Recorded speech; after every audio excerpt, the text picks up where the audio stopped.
to get my outfit together. I think I'm gonna go eat me some red lobster.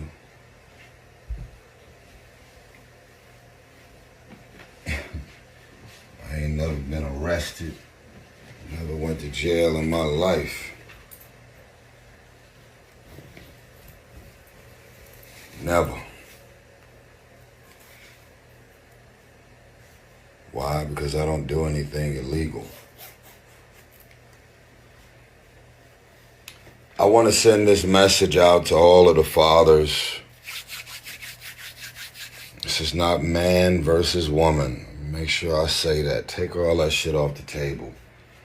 What I love right now is that from all of the interviews that I've been doing, all of the women who are probably always going to see things through the lens of a woman, feminist, women's group, you know, it's like, I don't care if the woman is wrong. I don't care what she doing, what she asking for, what she trying to get in alimony, trying to crack the prenup, trying to get this for child support.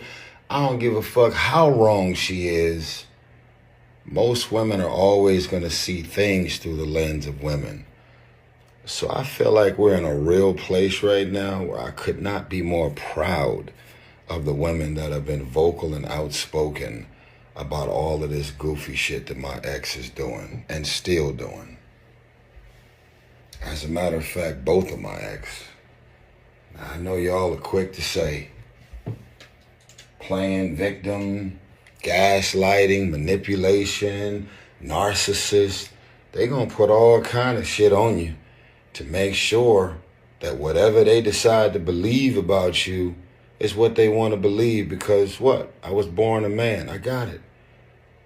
No one's after me.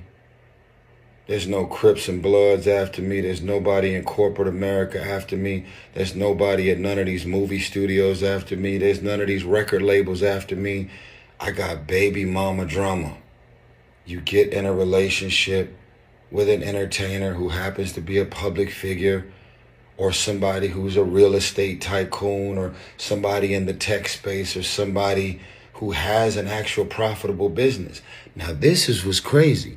Since I've been so public about all the shit that I've been dealing with, I have lost count of how many women who have walked up to me who are the high net worth individuals, the ones with all the money and the success, talking about how their ex-husband is getting alimony and how the husband is getting child support payments and the husband is getting all that he's doing, freeloading. The husband got the house. Doesn't really happen that often, but when you were born a man, you go into a courtroom and you understand clearly that there is a preset menu that says you were born a man, fuck you. That's what the preset menu says. Now, y'all, I've been laughing, smiling, having fun, doing my interviews, my vibrations and my energy has been up, and I've been over here silently and quietly in a certain capacity fighting these attacks. Why does Samantha's lawyers just request all of my bank statements? Why are they sending screenshots of my IMDb page, which stands for Internet Movie Database? They're looking up all the movies that I just did and asking for money and what's in this account and how much money did you make for Voltron Travel and how many albums have you sold and this and that. Like, leave me the fuck alone, man. I did a prenuptial agreement for a reason. The prenuptial agreement spells out everything that she get and was supposed to get. Why are we now 4 years and 3 law firms into this woman still coming after me? And why have they, the lawyers representing her, knowing that she's with a celebrity, a public figure, a high net worth individual, why have they confirmed on record that they've only got $5,000 from her and they've been representing her for 4 years? Why is this so? I'll tell you why. Because lawyers, not all, but certain lawyers out here will look at a celebrity and a high net worth individual as a pot of gold. And they will milk the shit out of you. And she's sitting over there letting them do it. Do you know how many people have went through a divorce and never went to court? You know how many people got issues with their baby mama, baby daddy, and never went to court? And they're just being amicable and respectful. You cheated, you lied, you hurt me, you this, you that, you moved on, you got remarried again, you this, you that. But I'm not about to take you to court. I'm not doing that to the father of my child. I'm not this and I'm not that. But the moment that you put a little celebrity sizzle on that thing, the moment that that net worth is a little different, all kind of intentions come out. Now, let me make sure I say this, because it's like, take care of them kids. Motherfucker, I've never not taken care of my kids. Let me say it again. I've never not taken care of my kids. As a matter of fact, as much as I travel, as much as I got going on, as much as I'm moving, I'm going to tell y'all the biggest blessing ever. Thank you, Jesus. My 17-year-old Shayla has never called me Tyrese. My 5-year-old has never called me Tyrese. You know who I am in this house? Dad. And when they refer to me when they not with me, they say, that's my father. I am dad. And you know why I'm dad? Not because of what I bought them, not because of the clothes, not because of the square footage of the house, not because of the cars in the driveway, and definitely not because of this fake jewelry I wear.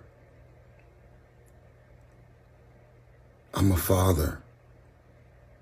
Because that exchange between your son or your daughter is nothing that could be purchased.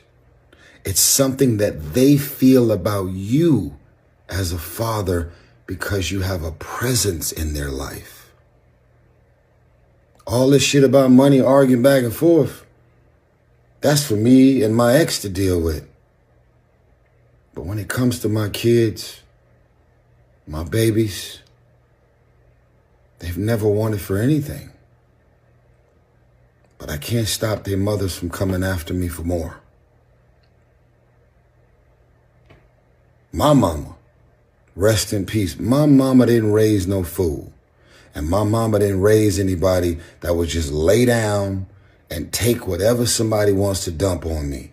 Now, it's funny how I get along with everybody.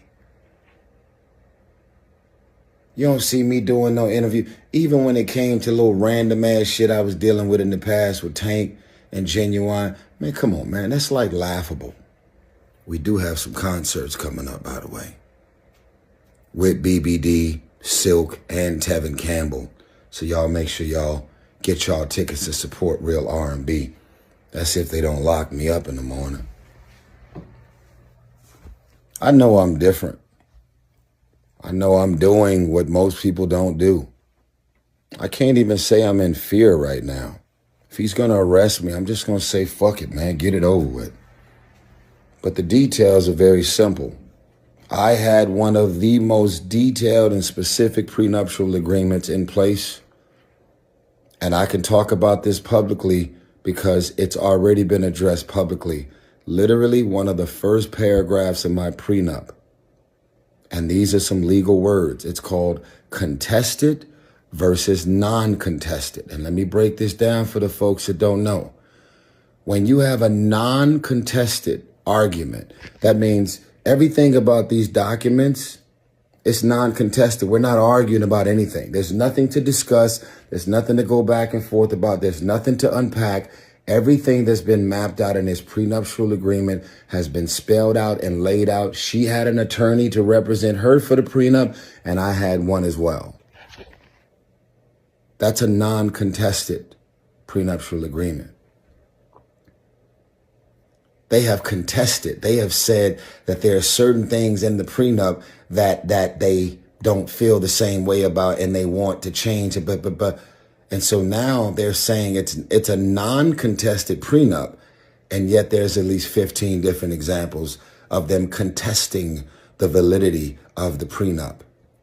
And one of the first terms of the prenup says that if you want to argue about anything that has to do with the four corners of these documents that she signed and I signed, you're 100% responsible for your own legal fees. That's what the prenup says. You know, they trying to get me for over $1 million right now for legal fees. You know, she's hired 3 law firms. If you want to argue about the prenup, pay for your own lawyers. And when you lose, you got to pay for all of my lawyers. I got one lawyer that's been representing me from the whole time. Incredible, by the way. Tanya Mitchell Graham. In-fucking-credible. If you want to argue about the prenup, that's fine. You're legally able to do so. But when you do so, that paragraph right there says you are responsible for 100% of your own legal fees, which means she's now got 3 law firms. 3 law firms, but she's really got 4. Because all of the legal fees that I've been paying Tanya Mitchell Graham for the last 4 years is all going to Samantha.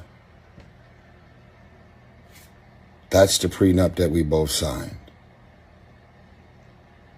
But I've been in my good bag, man.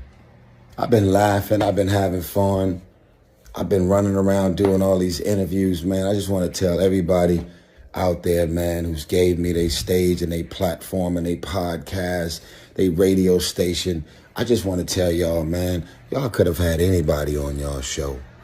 Y'all could have invited anybody on there to be on y'all show. Y'all have helped me to promote 1992. It's got an A- cinema score. Man, people are still in the theaters watching 1992 right now. And Beautiful Pain, my album, completely on fire. I heard it's like number 40 or something on the worldwide Apple Music charts, which is crazy. I've never had that. And then my song Wildflower, dedicated to my mother, is still flying. And I'm just trying to be positive, man. I'm trying to activate some good energy. I've already finished the fucking album and pushed the hardest album I've ever done out. And I just keep getting bombarded by these legals, man. Just last week in LA, some random white lady jumped out the bushes on me and tried to serve me. And I fucking backed up. And then she threw the papers at me and they landed in the street. And I said, ma'am, you never served me.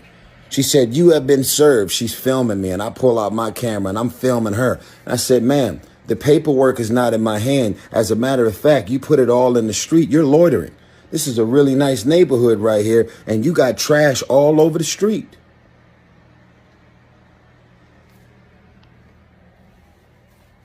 Can I get back to my joy, my happiness, and my magic? Can these baby mamas leave me the fuck alone, man? Can they just stop hiring lawyers that's willing to work for them for pro bono because they got a pot of gold waiting on them at the end of the fucking rainbow? Can y'all just move on? Go date somebody, go engage, go start a new family. Go just leave me the fuck alone, man. Wow. I mean, fucking thirst buckets, man. And I know these are the mother of my children, but this is true. This is too much. It's been 17 years of this shit, man. I'm about $15 million at this point into having a relationship with my daughters. And I'm not going to cry. I'm just explaining to y'all, man, that this shit is exhausting. And women can relate, the higher income earners, the breadwinners of their marriages and their families that's been drugged into court. Y'all can relate to this. I'm not just saying this because I'm a man. Does it happen to y'all more often? Does it happen to us when we get drugged through the court? No. Just walking into the courtroom as a man, especially a black successful man in Atlanta in front of these